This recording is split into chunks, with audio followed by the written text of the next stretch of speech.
Hi friends. இன்னைக்கு பகவான் யோகிராம் சுரத்குமார் அவர்கள் வாழ்க்கை சரிதம் பற்றி கூறலாம் என்று உள்ளேன். அவருடைய ஆசிரமம் திருவண்ணாமலை ரமணாசிரமத்திற்கு பின்பகம் யோகிராம் சுரத்குமார் ஆசிரமம் உள்ளது. நம் இந்தியாவிற்கு பாரத தேசம் என்று பெயர். இதற்கு ஞானத்தின் ஒளியில் திளைக்கும் பூமி என்று அர்த்தம்.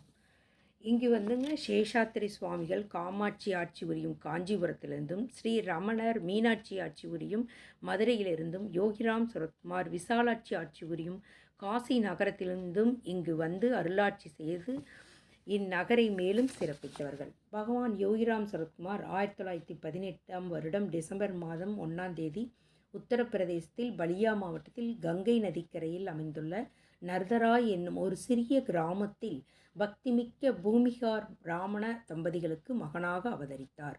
சிறுவயது முதலே கங்கைக்கரையில் கூடும் சாதுக்களின் சங்கத்தை விரும்பி நாடி பல இரவுகள் அவர்களுடனேயே தங்கினார். தந்தையின் மடியில் ராமாயணம், மகாபாரதம் போன்ற கதைகளை கண்களுக்கு பளபளக்க கேட்ட குழந்தைக்கு சாதுக்கள் பசியோடு சென்றால் பொறுக்காது ஓடி வந்து வீட்டில் உள்ளவர்களுக்காக அம்மா சமைத்து வைத்திருந்த செய்து அடுக்கியிருக்கும் ரொட்டிகளை அள்ளிக்கொண்டு கங்கைக்கரையில் உள்ள சாதுக்களுக்கு அளிப்பது வழக்கம். இவருடைய தாய் இந்த தெய்வ குழந்தையை என் சாத்வி குழந்தை என்றே அழைப்பது வழக்கமாகும். இவர் கிராமத்தின் அருகில் உள்ள பள்ளியில் படித்து வந்தபோது அடிக்கடி தனிமையை நாடி தியானத்தில் இருப்பது வழக்கம். வீட்டில் அம்மாவுக்கு வேலைகள் செய்ய உதவியாக இருப்பாராம். 12 வயதில் ஒரு முறை மாலை வேளையில் அருகில் இருந்த கிணறு ஒன்றில் தண்ணீர் எடுத்து வரச் சென்றபோது கிணற்று விளிம்பில் ஒரு சிறிய பறவை இருக்க கண்டு அதை துரத்த எண்ணி விளையாட்டாய் தன் கையில் உள்ள கயிற்றின் நுனியை வீசி அந்த பறவை அடிபட்டு கீழே விழுந்து இறந்துவிட்டது. அதை கண்டு அதிர்ச்சியில் உறைந்த ராம் சுரத்குமார் அதை காப்பாற்ற எவ்வளவோ முயற்சித்தும் பயனில்லை. அழுதழுது செய்வதறியாது துயரத்தில் ஆழ்ந்த பாழகனுக்கு முதல் முறையாக பிறப்பு இறப்பு பற்றிய சிந்தனை எழுந்தது. ஆழ்ந்த துயரம், துன்பம் என்றால் என்ன என்ற அனுபவத்தில் உணர முடிந்தது. மேலும் அதுவே அவருடைய தந்தையின் வேலை என்று அவர் எப்போதும் குறிப்பிடும் எதிர்கால மக்களின் சேவைக்கு அடிகோலியது எனலாம். அது அவரை மேலும் மேலும் தனிமையை நாடி தியானத்தில் ஆழத் தூண்டியது. மீண்டும் 16 வயதில் ஒரு முறை சொல்லாமல் கொள்ளாமல் வீட்டை விட்டு வெளியேறி காசி சென்று விஸ்வநாதர் கோவிலில் நின்றபோது எங்கும் ஒளிவெள்ளம் கண்டு திளைத்து சுயநினைவுற்றவராய் நின்றார். பின் அங்கிருந்து சாரநாத் சென்று முதலில் புத்தர் தன் சீடர்களுக்கு உபதேசம் செய்த இடத்தில் உள்ள பெரிய ஸ்தூபி அருகில் நின்றபோது மீண்டும் ஆழ்ந்ததோர் இன்பத்தில் தன்னை மறந்து நின்றார். இருப்பினும் வீடு திரும்பி தன் பள்ளி படிப்பை முடித்து அலகாபாத் பல்கலைக்கழகத்தில் BA பட்டமும் பாட்னா பல்கலைக்கழகத்தில் BTயும் முடித்தார். இந்த காலங்களில் ஸ்ரீ கபாடியா பாபா என்ற ஓர் மகானின் தொடர்பு கிடைக்கப்பெற்று அவருடைய சத்சங்கத்திலும் தனிமையிலும் கங்கைக்கரையிலும் தியானத்திலும் அடிக்கடி ஆழ்ந்து விடுவார். இதற்கிடையில் வட இந்திய வழக்கப்படி 21 வயதில் குமாரி ராமரஞ்சனி தேவியுடன் திருமணம் நடந்து இல்லற வாழ்வில் இருந்தார். பள்ளியில் ஆசிரியர் வேலை செய்து வந்தார். ஸ்ரீ கபாடியா பாபா இவருடைய கையை தன் கையில் பிடித்து கொண்டு ஒரு நாள் இந்த கையில் என்னை விட அதிக சக்தி கூட போகிறது என்று பாராட்டினாராம். ஒரு முறை எங்கோ நடந்து சென்று கொண்டிருந்த போது ஒரு குரல் அசரீதியாக ஒலித்தது. அது விவேகானந்தன் உன்னை அழைக்கிறேன், நீ இப்போது செய்து வரும் வேலை அல்ல உன் வேலை என்று கூறியது. முதல் தடவை சுற்றுமுற்றும் பார்த்து யாரும் காணாது போகவே தன் பிரம்மை என்று நினைத்தார் பகவான். மறுபடியும் ஒரு நாள் அது ஒலிக்கவே சந்தேகமின்றி அது சுவாமி விவேகானந்தரின் அழைப்பே என்று தெரிந்து தன்னை இன்னும் தீவிரமாய் ஆன்மீக சாதனையில் ஈடுபடுத்தி கொண்டார். நெருப்பில் சமைத்த உணவை அறவே தவிர்த்து 9 வருடங்கள் பச்சை காய்கறிகளையும் பழங்களையும் பாலையும் மட்டுமே சாப்பிட்டு வந்தார். மேலும் அவர் ஒவ்வொரு வருட நவராத்திரியின் போதும் மிக தீவிரமாக விரதம் இருந்து தியானத்திலேயே மூழ்கியிருப்பார். 9 நாட்கள் முடிந்து 10வது நாள் அவர் தவத்தில் மெலிந்த உடலோடு தம் மாணவர்கள் உடன் வர தள்ளாடியபடி கங்கை கரைக்கு சென்று கங்கை நீர் அருந்தி தன் விரதத்தை முடிப்பார். சுவாமி தன் உடலையும் தெய்வீகமாய் வைத்திருப்பதன் அவசியமே இதற்கு காரணம் என்றார். இவருடைய சாதனா தவமும் கபாடியா பாபாவின் அருகாமையும் இவரின் ஆழ்ந்த ஏக்கம் இவரை எல்லோரையும் போல் இல்லற வாழ்வில் இருக்க விடவில்லை. கடவுளை அடைவதே லட்சியமாய் கொண்டார். ஸ்ரீ அரவிந்தரின் லைட்ஸ் ஆன் யோகா என்ற யோகத்தை பற்றிய விளக்க உரையை இவர் படிக்க நேர்ந்தது. எல்லாமாய் சேர்ந்து இவருள் இருந்த கடவுள் ஏக்கம் என்னும் எரியும் தெய்வீக நெருப்புக்கு எண்ணெய் வார்த்தது. கடவுளைத் தவிர வேறெதுவும் வேண்டாம் என்ற நிலைக்கு வந்துவிட்டதால் பள்ளியிலிருந்து நீண்ட விடுப்பு எடுத்து ஸ்ரீ அரவிந்தர் ஆசிரமம் செல்ல முடிவு செய்தார். ரயிலில் ஏறி பயணித்த போது சில மணி நேரங்களில் பரிசோதகர் வந்து டிக்கெட் கேட்டபோது ஜிப்பா பேக்கெட்டில் கைவிட்டார். பையில் ஒன்றுமில்லை. ஏன் பையே இல்லை.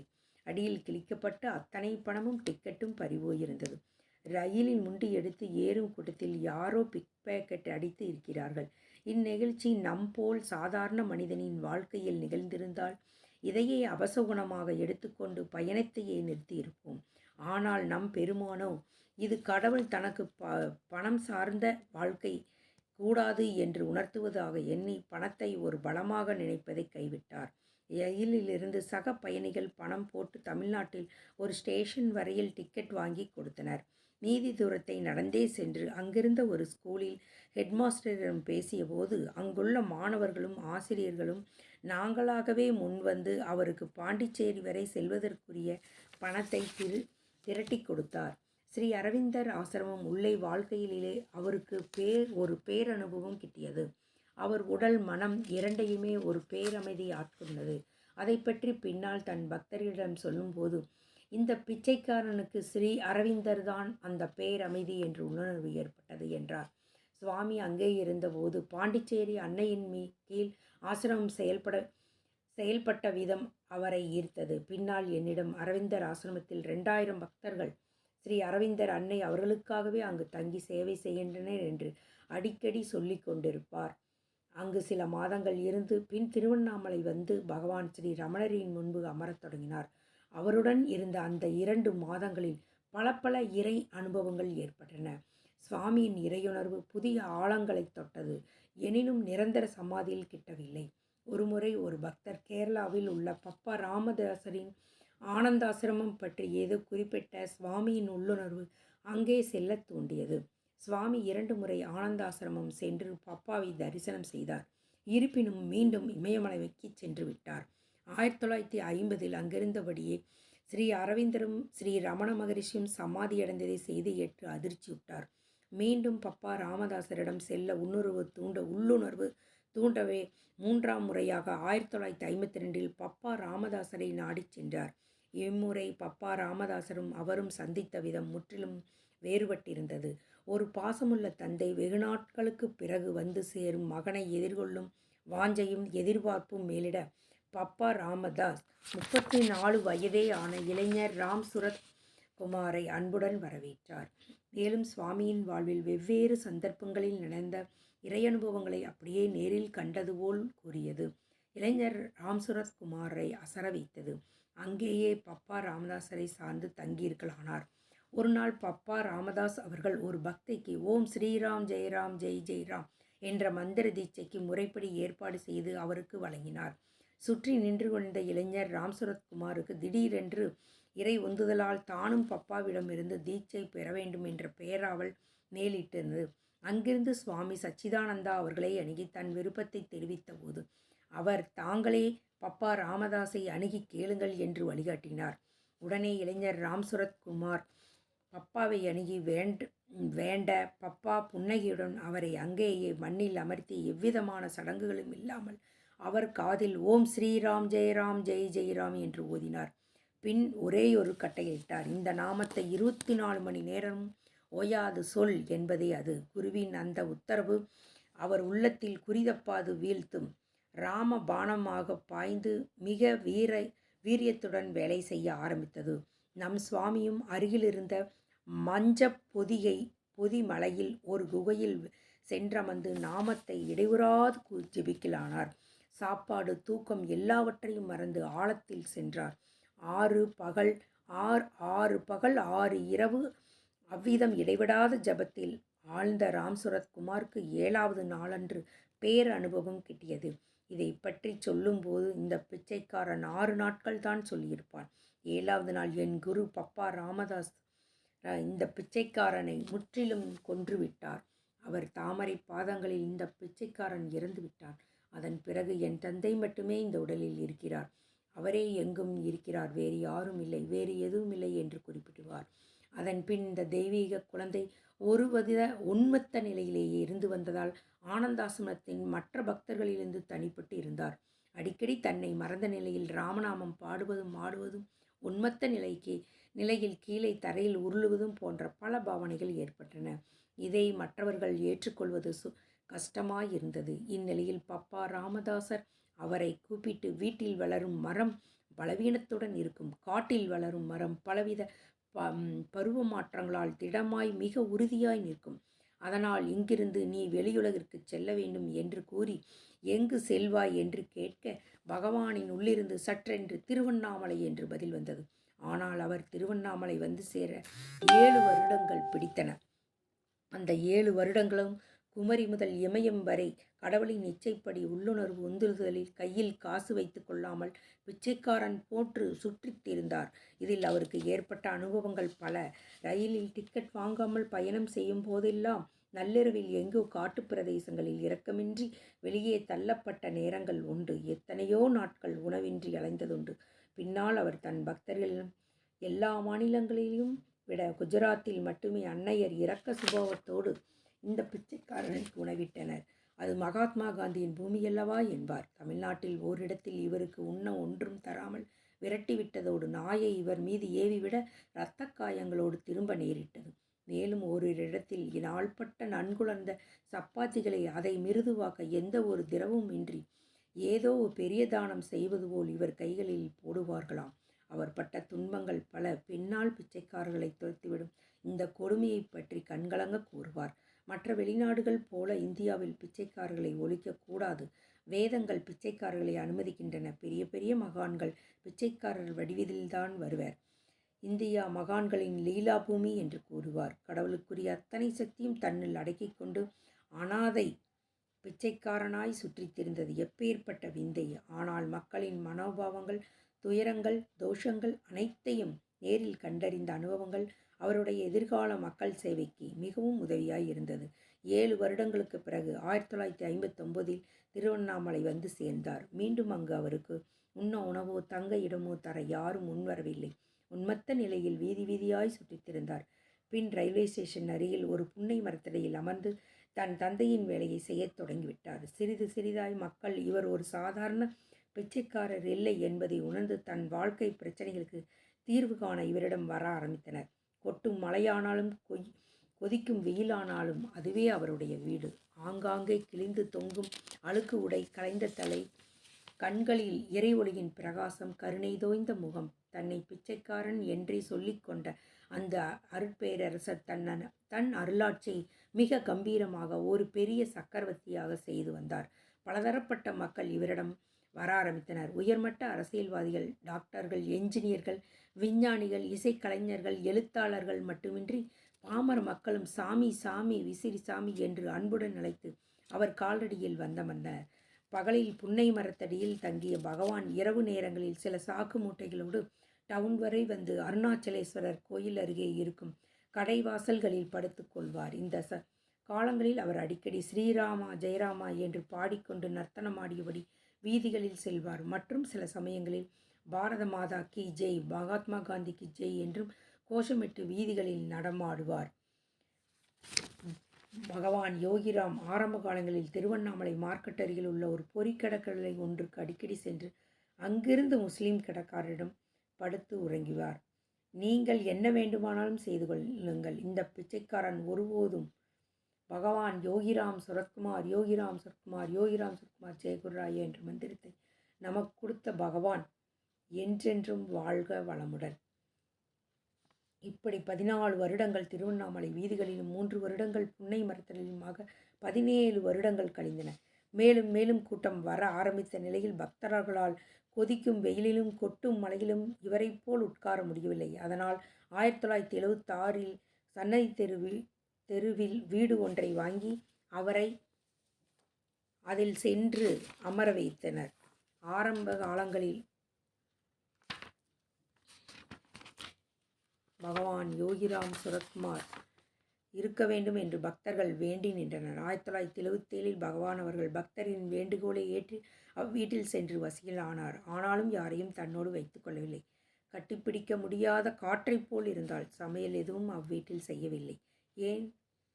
சன்னை தெருவில் ஆரம்ப காலங்களில் பக்தர்களை உள்ளே அழைத்துச் சென்ற பகவான் பின் வீட்டில் முன்னாடியுள்ள சின்ன வராண்டாவில் தரிசனம் கொடுக்க ஆரம்பித்தார்கள். பக்தர்கள் யார் வந்தாலும் சிகரெட் ஒன்றை பற்ற வைத்து கொண்டு பேச ஆரம்பிப்பார்கள். சில சமயம் முழுமையாக புகைத்து விடுவார்கள். சில சமயம் மற்றும் சில சமயங்கள் வெறுமை பற்ற வைத்து அணைத்து விடுவார்கள். ஆனால் அவர் புகைப்பிடித்தால் புகை வாசனையோ ஏன் புகையோ கூட வெளிவராது. நம்முடைய புகைப்பிடிப்பில் நாம் கெட்ட கருமங்கள் எரிக்கப்படும், நம் பிரச்சனைகள் தீரும். ஒருமுறை ஒரு வெளிநாட்டவர் நேரடியாக ஏன் சுவாமி புகைப்பிடிக்கிறீர்கள் என்று கேட்டபோது பகவான் சொன்னார், பப்பா ராமதாஸ், இந்த பிச்சைக்காரனுக்கு உன்மத்த நிலை கொடுப்பதற்கு முன்பு இந்த பிச்சைக்காரனுக்கும் புகைப்பிடிக்கிறதே பிடிக்காது. யாராவது இவன் இருக்கும் இடத்தில் சிகரெட் குடித்தால் இந்த பிச்சைக்காரனுக்கு வாந்தி வந்தும் என்று பகவான் கூறுவார். அங்கிருந்து ஓடிவிடுவார். ஆனால் இறை பைத்தியம் பிடித்த பிறகு மக்களுடைய நிலைக்கு இறங்கி வந்து அவர்களுக்காக வேலை செய்வது கஷ்டமாக இருந்தது. அதனால் சிகரெட் குடிக்கலாம் என்று அப்பா சொல்லிவிட்டார். பகவான் ராமதாசர் சொல்லிவிட்டார். பகவான் என்றென்றும் நம்முடன் தான் இருக்கிறார். அவரை தொழுது அவரோடு ஒன்றி ஐக்கியமாகி பகவானை பற்றி நிறைய விஷயங்கள் கூறலாம். சன்னை தெரு வீட்டில் 17 வருடங்கள் பகவானின் இறையாட்சி தொடர்ந்து நடந்து வந்தது. சரியான சாப்பாடு இல்லாதாலும் கடும் உழைப்பினாலும் பகவான் சரீரம் சிறிதாக பலவீனம் அடைந்தது. 1993 கடும் ஜுரத்திற்கு ஆளானார். இந்த வருடமே சுவாமியின் சம்மதத்தோடு ரமண நகரில் 3 ஏக்கரில் அப்போதைய ட்ரஸ்டி திரு ஜனார்த்தனன் பக்தர்கள் ஒத்துழைப்போடு ஒரு நிலம் வாங்கப்பட்டு ஆசிரமம் உருவாக ஆரம்பித்தது. தன் உடல்நலக்குறைவின் காரணத்தாலும் தன் சரீரத்துக்கு அதிக வருடங்கள் இல்லை என்று அறிந்திருந்தாலும் பக்தர்களின் வேண்டுகோளை ஏற்று பக்தர்களுக்காக ஆசிரமம் அமைக்க பகவான் சம்மதித்தார். 1999 பகவான் உடல்நலம் குறையத் தொடங்கியது. அவருடைய அடிவயிற்றில் புற்றுநோய் விரைந்து பரவத் தொடங்கியது. பகவானுக்கு ஆங்கில மருத்துவம் கொஞ்சம் கூட இஷ்டமில்லையதிருந்தும் பக்தரின் வேண்டுகோளுக்கு இணங்கி தன் உடலை சிகிச்சைக்கு உட்படுத்தி கொண்டார். பகவான் யோகிராம் சுரத்குமார் இந்த உடல் இல்லை என்றாலும் இன்னும் நன்றாக வேலை செய்ய முடியும் என்பதே 20/2/2001 அன்று பகவான் பூதோடல் துறந்து மகா சமாதி அடைந்தார். அவர் பக்தர்கள் அனைவரும் தாங்க முடியாத துன்ப வெள்ளத்தில் வீழ்ந்தனர். பகவான் சரீரத்தில் இருந்தபோது நடத்திய அற்புத லீலைகளை எழுத தனி புத்தகமே போட வேண்டும். அதே மாதிரியான இந்த ஆசிரமத்தில் நுழைந்தவர்கள் யாரும் ஒருபோதும் வெறுங்கையோடு திரும்ப மாட்டார்கள். அவர்கள் மேல் என் தந்தையின் அருள் மழையாக பொழிகின்றது. அதை அவர்கள் உணர்ந்தாலும் சரி உணராவிட்டாலும் சரி இது சத்தியம். யோகிராம் சுரத்குமார் என்னும் அவருடைய நாமம் ஆயிரக்கணக்கானரோடு ஒரு சக்தி வாய்ந்த மந்திரமாக இருக்கிறது. அதை ஜபித்தவர்களுக்கு உதவி, வழிகாட்டல், பாதுகாப்பை தந்து வருகிறது. அவருடைய ஆசிரமம் இன்று ஜஸ்டிஸ் அவர்களின் திறமையான வழிகாட்டுதலில் பக்தர்கள் வரும் புனித ஸ்தலமாக எல்லோருக்கும் அமைதி, ஆனந்தம், தொண்டு ஆகியவற்றிற்கு உறைவிடமாக விளங்கி வருகிறது. அனைவரும் அவருடைய நாமத்தையும் பாதத்தையும் இறுகப்பற்றி கொண்டு இடைவிடாது அவர் ஸ்மரணையில் இருந்தபடி நம் வாழ்வை பயனுள்ளதாக ஆக்கிக்கொள்ள வேண்டும்.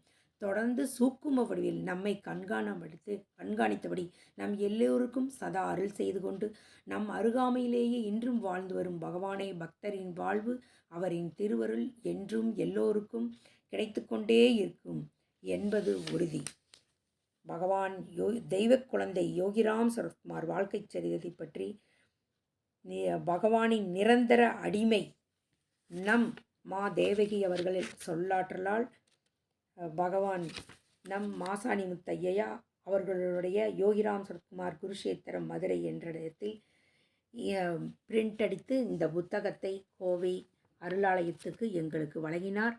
அதை படித்து உங்களுக்கு நான் கூறினேன். இன்று கோவை அருளாலயத்தில் அபிஷேகம் ஆராதனை நடைபெற்றது. என்றும் ஞாயிறு காலை 10 மணி to 1:30 வரை இங்கு அபிஷேகம் ஆராதனை நடைபெறும். அனைவரும் கலந்து கொள்வோம். வாரம் ஒரு முறையாவது கோவிலுக்கு சொல்ல வேண்டும் என்று நம் முன்னோர்கள் நமக்கு சொல்லிக் கொடுத்திருக்கிறார்கள். நாமும் அதை பின்பற்றி இறைவன் அருளை பெறுவோம். ஒரு குருவின் பின்பற்றினால் அவர் இறைவனிடத்தில் நம்மை ஈஸியாக கொண்டு செலுத்துவார். வாருங்கள், அபிஷேகம் ஆராதனை பார்ப்போம்.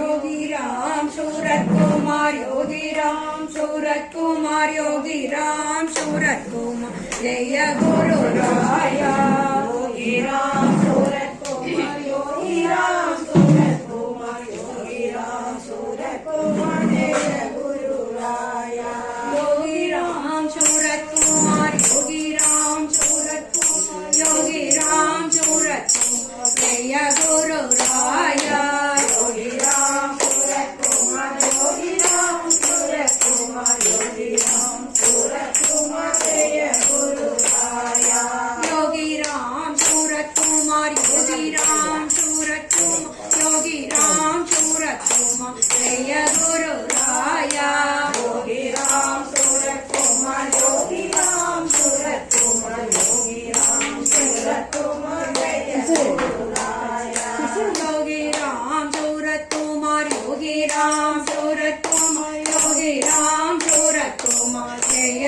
गुरु राया योगी राम सूरत कुमार योगी राम सूरत कुमार योगी राम सूरत कुमार जय गुरु राया योगी राम सूरत कुमार योगी राम सूरत कुमार योगी राम सूरत कुमार जय गुरु राया योगी राम सूरत कुमार योगी राम सूरत कुमार योगी राम सूरत कुमार जय गुरु राया योगी राम सूरत कुमार योगी राम सूरत कुमार योगी राम सूरत कुमार जय गुरु राया योगी राम सूरत कुमार योगी राम सूरत कुमार योगी राम सूरत कुमार जय गुरु राया योगी राम सूरत कुमार योगी राम सूरत कुमार योगी राम सूरत कुमार जय गुरु राया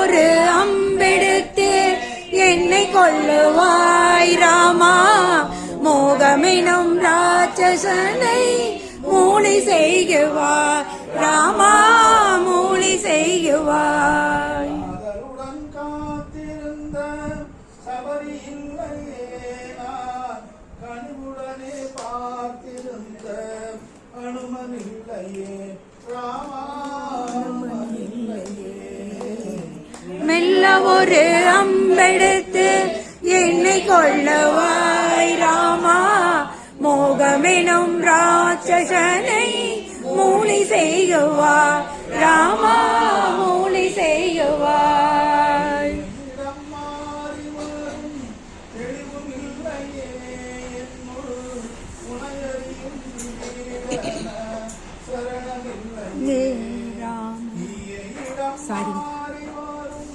தெளிவும் இல்லையே செய்யும் மந்திர நாமம் காத்திடும் நாமம் காக்கும் சத்ய நாமம் யோகி போக்கும் சத்ய நாமம் யோகி சூரத் குமார் யோகி ராம் சூரத் குமார் யோகி ராம் சூரத் குமார் ஜெய குரு ராயா யோகி ராம் சூரத் குமார் யோகி ராம் சூரத் குமார் யோகி ராம் சூரத் குமார் ஜெய குரு ராயா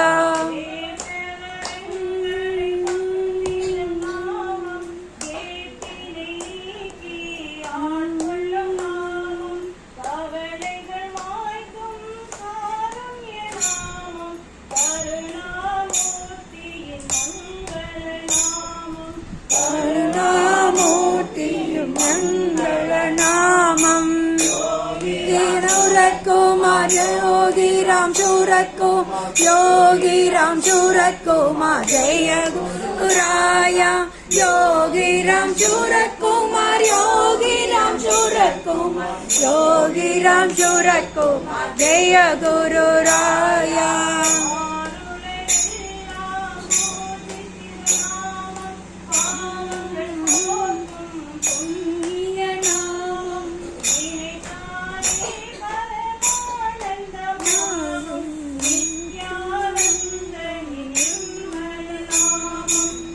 நித்யானந்த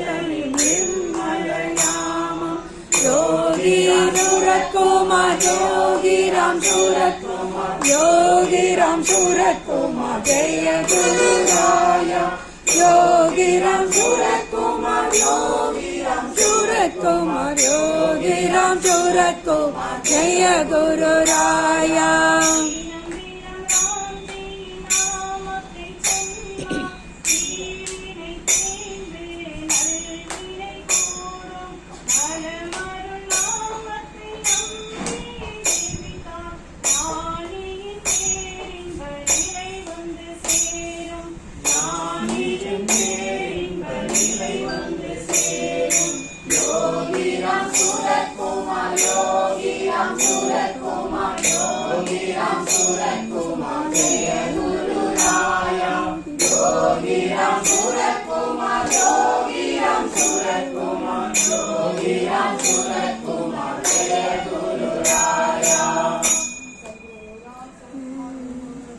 जय हो अन्नामा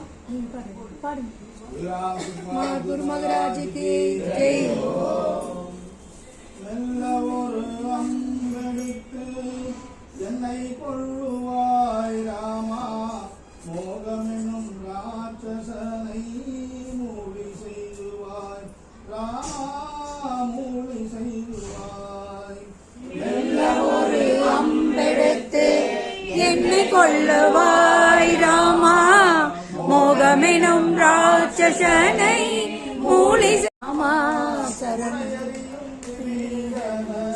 சரணமில்லையே மெல்ல ஒரு அம்பெடுத்து என்னை கொள்ளுவாய் ராமா மோகமெனும் ராட்சசனை மூலி செய்குவாய் ராமா மூலி செய்குவாய் வாழ்க்கையிலே சாரம் உள்ளதோ ராமா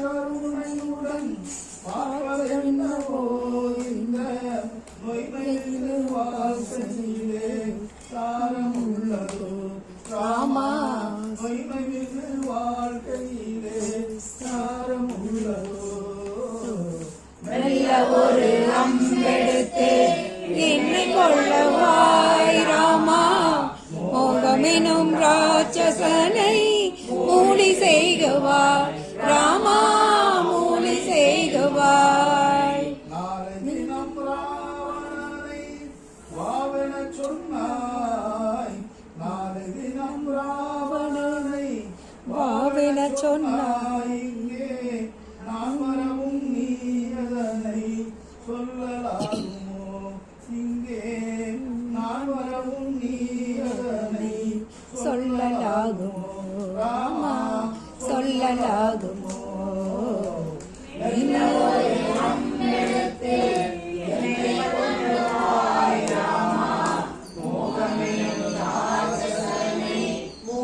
செய்குவாய் ராமா மூலி செய்குவாய் வில்லெடுத்து விரல் அழுத்தி நாட்டில் பாயே ராமா வில்லெடுத்து விரல் அழுத்தி நாட்டில் பாயே ராமா என் மரணம் வரம் எனவே நீ தருவாயே ராமா என் மரணம் வரம் எனவே நீ தருவாயே ராமா மெல்ல ஒரு அம்பெடுத்து என்னை கொள்ளுவாய் ராமா மோகமெனும் ராட்சசனை மூலி செய்குவாய் ராமா மூலி செய்குவாய் நான் இருக்க உனை அறியும் அறம்பளராதே ராமா நான் இருக்க உனை அறியும் அறம்பளராதே ராமா அறம்பளர அறம்பளர என்னை அழிப்பாயே ராமா அறம்பளர அறம்பளர என்னை அழிப்பாயே ராமா அறம்பளர அறம்பளர என்னை அழிப்பாயே மெல்ல ஒரு அம்பெடுத்து என்னை கொள்ளுவாய் ராமா அருளாலயம் அமர்ந்த புண்ணியம் யோகிராம் குமாரம் அருளாலயம் அமர்ந்த புண்ணியம் யோகிராம் சூரகுமாரம் அருளாலயம் அமர்ந்த புண்ணியம் யோகிராம் சூரகுமாரம் கருணம் போதும் மனதிலேக்க வந்து நிற்கும் உதவி செய்ய கருணம் இல்லம் யோகியின் உள்ளம் ஒரு முறை அவர் பெயர் உரைத்தால் போதும் விதியும் வினையும் விலகிய போகும் வருவது வரட்டும் எது என்ன செய்யும் வரம் தரும் உள்ளம் யோகின் உள்ளம் நினைத்தது நடக்கும் கேட்டது கிடைக்கும் நெஞ்சில் உன்னாமம் என்றுமே ஒலிக்கும் அது வரட்டும் எது என்ன செய்யும் வரம் தரும் உள்ளம் யோகியின் இல்லம் பனிமலர் பாகம் இனி அது போதும் பார்க்க பார்க்க பரவசமாகும் வருவது வரட்டும் எது என்ன செய்யும் வரம் தரும் உள்ளம் யோகியின் உள்ளம் நோய்களை நீங்கும் வேதனை ஒழியும் சாந்தி நிலவும் சாதனை நிலவும் யோகி ராமா சுரதகுமாரா ஜெய குரு ஜெய குரு ஜெய குரு ராயா சர்வது வரட்டும் எது என்ன செய்யும் வரும் இல்லம் யோகியின் உள்ளம் सर्वम योगी राम शरद कुमार गुरु महाराज के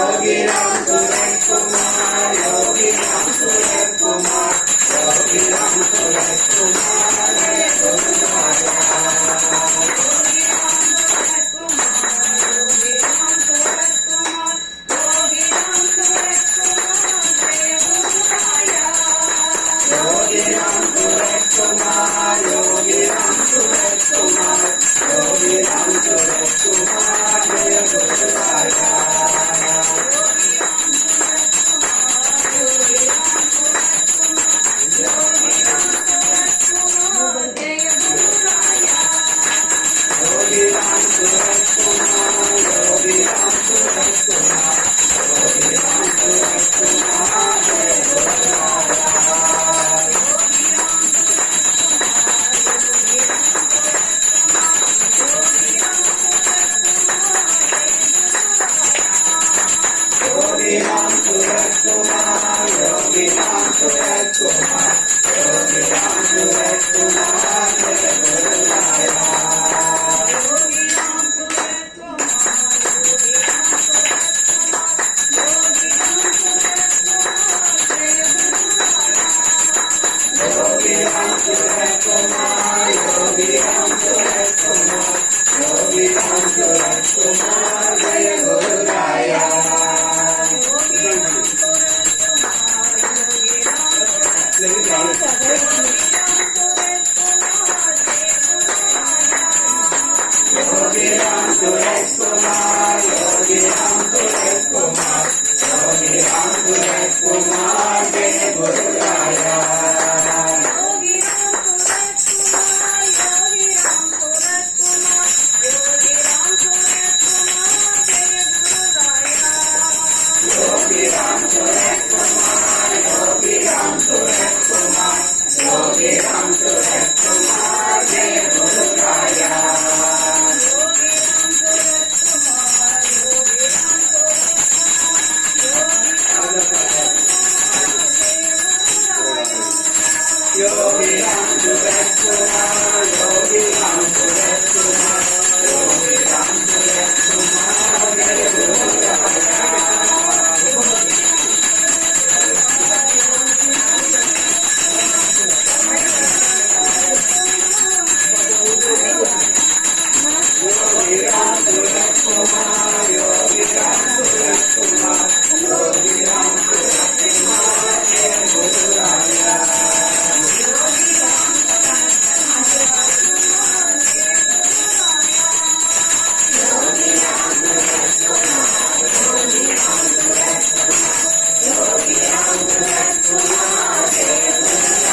सद्गुरु योगी राम सुरकुमार गुरु महाराज के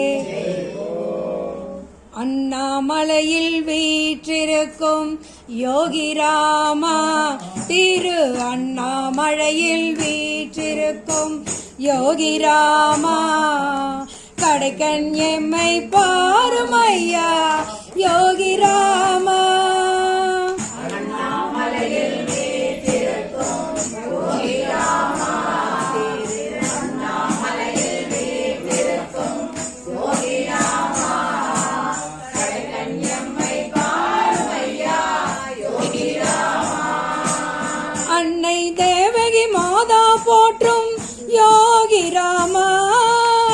அன்னை தேவகி மாதா போற்றும் யோகி ராமா உனை சந்திர ஒளியில் காண வந்தோம் யோகி ராமா உனை சந்திர ஒளியில் காண வந்தோம் யோகி ராமா அண்ணாமலையில் வீற்றிருக்கும் யோகி ராமா அண்ணாமலையில் வீற்றிருக்கும் யோகி ராமா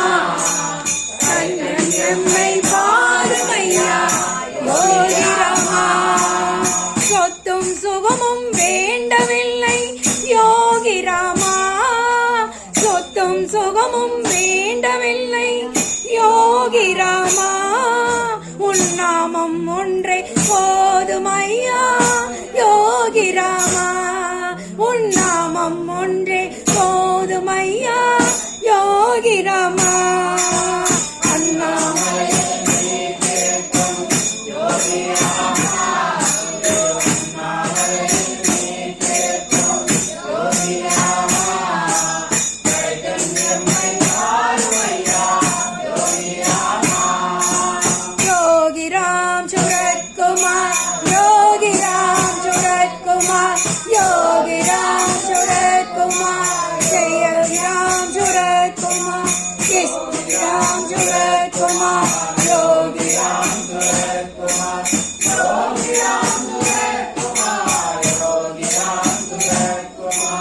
இஷ்டம் போலே ஆடி பாடி யோகி ராமா இஷ்டம் போலே ஆடி பாடி யோகி ராமா யோகி ராம் சுரத்குமார் என்றழைப்போ யோகி ராம் சுரத்குமார் என்றழைப்போ யோகி ராம் சுரத்குமார் யோகி ராம் சுரத்குமார் யோகி ராம் சுரத்குமார் யோகி ராம் சுரத்குமார் அண்ணாமலையில் வீற்றிருக்கும் யோகி ராமா அண்ணாமலையில் வீற்றிருக்கும் யோகி ராமா உன்னை சந்திர ஒளியில் காண வந்தோம் யோகி ராமா நெஞ்சில் உன்முகம் மலரும் போதே யோகி ராமா நெஞ்சில் உன்முகம் மலரும் போதே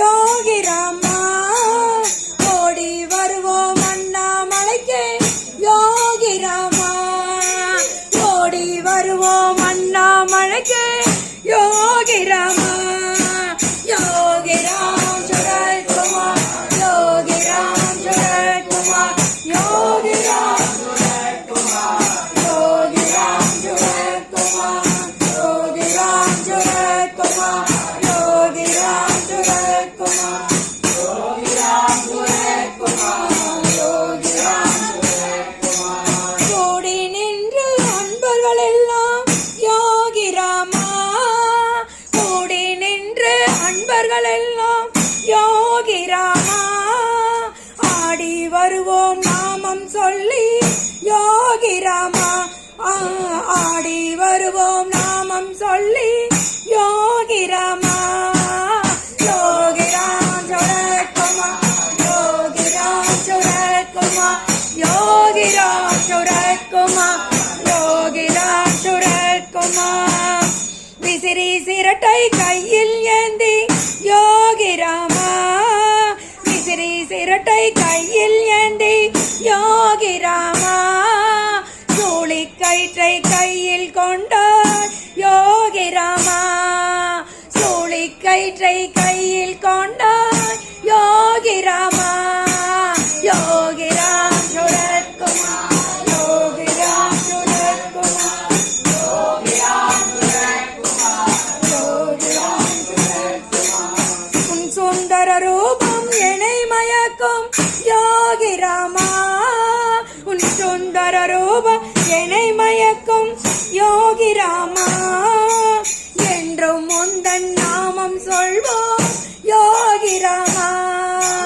என்றும் முந்தன் நாமம் சொல்வோம் யோகி ராமா யோகி ராம் யோகி ராம் யோகி ராம் யோகி ராம் யோகி ராம்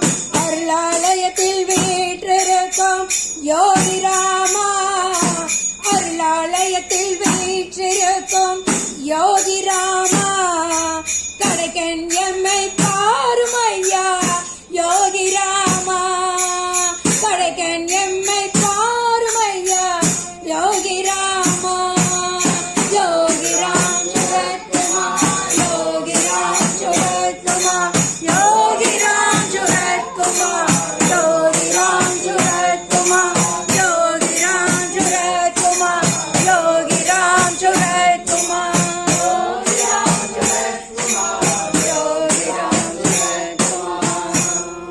सदगुरु योगी राम सूरत कुमार गुरु महाराज के வருவது வரட்டும் எது அருணன் போல ஜோதியாக எங்கும் உள்ள இறைவனாக அருணம் போல ஜோதியாக எங்கும் உள்ள இறைவனாக அருளாலயம் அமர்ந்த புண்ணியம் யோகிராம் சூரத்குமாரன் அருளாலயம் அமர்ந்த புண்ணியம் யோகிராம் சூரத்குமாரன் அடியில் நின்று பார்த்தல் போதும் ஜென்ம ஜென்ம பாவம் தீரும் அடியில் நின்று பார்த்தல் போதும் ஜென்ம ஜென்ம பாவம் தீரும் அருகில் நின்று உருகி பாட அருகில் நின்று உருகி பாட அவருக்கு ஈடாம் சோமயாகும் அருகில் நின்று உருகி பாட அதற்கு ஈடாம் சோமயாகும் அருளாலயம் அமர்ந்த புண்ணியம் யோகிராம் சூரத்குமாரன் அருளாலயம் அமர்ந்த புண்ணியம் யோகிராம் சூரத்குமாரன் சோமயாக சுவாமிநாதன் நீதி பேசும் வேதராமன் சோமையாக சுவாமிநாதன் நீதி பேசும் வேதராமன் நேர்மையாக வார்த்தை சொல்லி நேர்மையாக வார்த்தை சொல்லி சோகம் தீர்க்கும் சாயகராஜன் நேர்மையான வார்த்தை சொல்லி சோமை தீர்க்கும் சேகராஜன் அருளாலயம் அமர்ந்த புண்ணியம் யோகி ராம் சூரத் நாம் எங்கிருந்து வேண்டுமானாலும் நாமம் சொல்லலாம், என்றும் நாமம் சொல்வோம். பகவான் நாமத்தை சொல்லி நலம் பெறுவோம், பலம் பெறுவோம். நாமே நம்முடையே இருப்பார். எத்தனையோ துயரங்களில் பகவான் நம்மோடு வீட்டிருக்கிறார். ஜெய் பகவான் யோகிராம் ஸ்வரூப்.